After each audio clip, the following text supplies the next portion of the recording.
Dolphin Offshore provides integrated support services to the offshore oil and gas industry, specializing in complex underwater marine operations and heavy offshore construction.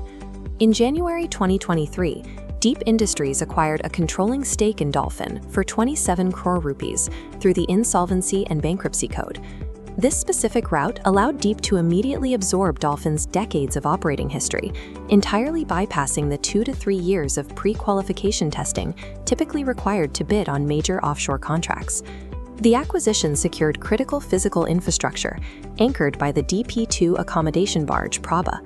Following a final phase of refurbishment, this specialized vessel is now fully commissioned and operating in Mexican waters. Taking this 75% equity position also transferred Dolphin's legacy supply chain connections directly to Deep Industries, providing a direct path to blue-chip domestic operators like ONGC and Vedanta. From that domestic baseline, the company is aggressively targeting international markets, deploying assets specifically into the high-demand waters of Latin America and the Gulf. Management has laid out clear 5-year guidance to back this expansion. They plan to push export revenues from 3% to roughly 15 to 20% of total sales, while expanding the operational fleet by adding 2 anchor-handling tug supply vessels and 3 diving support vessels by the end of FY28.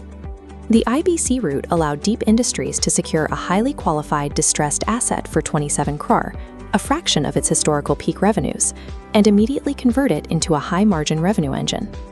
This financial data table, reconstructing Dolphin Offshore's key metrics, establishes our valuation baseline. We see a market cap of roughly 1508 crore, trading at a price-to-earnings multiple of 20.9 and a price-to-book of 4.3. The underlying velocity of the turnaround becomes clear in the recent quarterly filings. For Q1 FY27, revenue hit 7.2 crore, a 211% year-over-year expansion, while trailing 12-month net profit growth sits at a robust 43.3%. Looking at the PEG ratio of 0.5 reveals a valuation paradox. An absolute PE of 20.9 might seem elevated, but when factored against a trailing 12-month operating revenue growth of 73.9%, the stock is trading at a steep discount to its growth rate. Algorithmic rating systems, like MarketsMojo, currently classify the stock as very expensive, based on an enterprise value to capital employed ratio of 3.3. These screeners heavily weight historical, backward-looking data. What those algorithmic models miss is the forward margin expansion driven by the new Prabha contract in Mexico. That barge commands a net rate of $30,000 per day for roughly 320 days a year, generating EBITDA margins of approximately 60%. Automated screeners misprice the equity because they apply capital efficiency ratios from the distressed period, completely missing the forward-looking cash flows of the newly commissioned assets. This waterfall chart analyzes the capital structure. Dolphin holds a total debt of just 47.36 crore, a remarkably contained liability when weighed against its book value of 47.51 rupees per share. Because Dolphin operates as a subsidiary, Deep Industries' parent balance sheet directly funds this highly capital-intensive fleet expansion.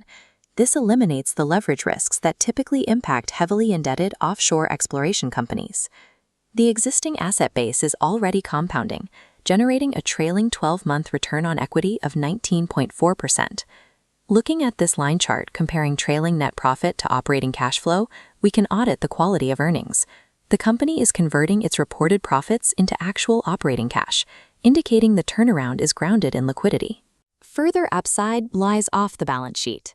Dolphin has pending arbitration claims under litigation from its pre-acquisition operations. A favorable award would inject high-margin cash flow directly into the company. Managing the working capital cycle requires monitoring of inventory and debtor days, benchmarking them against the long payment cycles inherent to offshore drilling operators.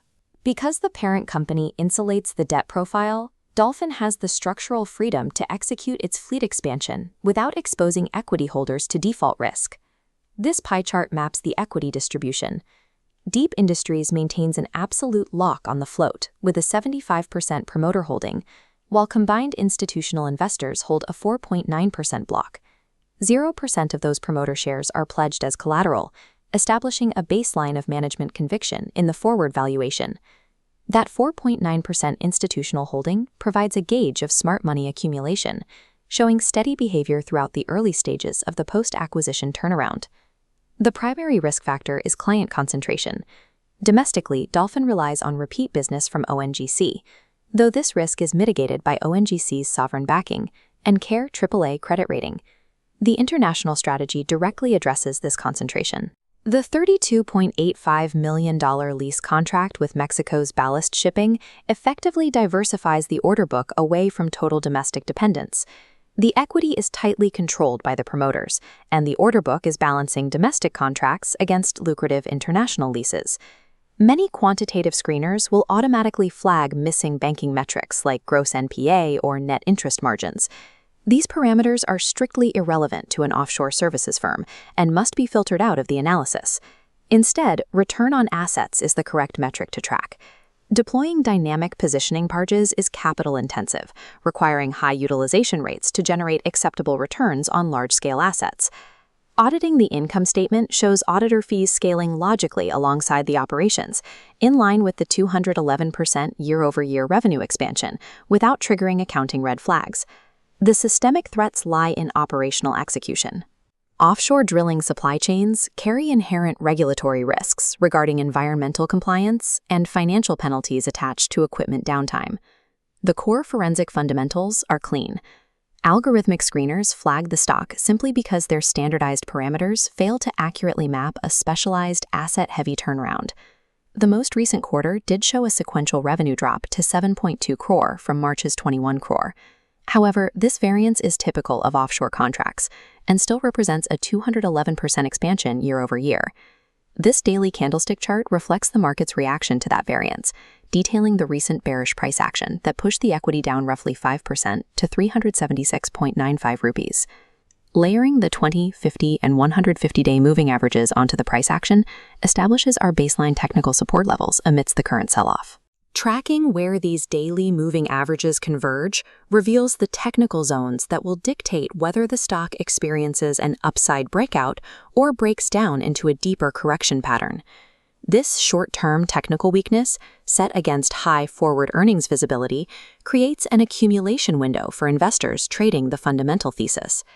This matrix projects 3 5-year investment probabilities. In the bear scenario, capital efficiency drops as the company digests new capex, depending arbitration fails, and the current 15.44 price-to-sales multiple contracts. Under the base scenario, the proba barge executes its full 3-year Mexican contract, sustaining 50 to 60% EBITDA margins, while the broader fleet experiences marginal expansion. In the bull scenario, Deep Industries' acquisition of Kandla Energy provides internal efficiencies that boost margins. Dolphin successfully hits its 5-vessel fleet target by FY28, and return on capital employed stabilizes above 20%. Sustained 20% ROCE consistency would likely drive institutional analysts to reevaluate their models, triggering a valuation re-rating as the company aligns with higher-performing peers. Dolphin possesses deep client pipelines and operates behind high capital barriers to entry, all while trading at a disconnected 0.5 PEG ratio. Factoring in the forward cash flows, the objective is a 15% CAGR over the next 5 years. The current technical dip provides an entry point into a significant fundamental asymmetry.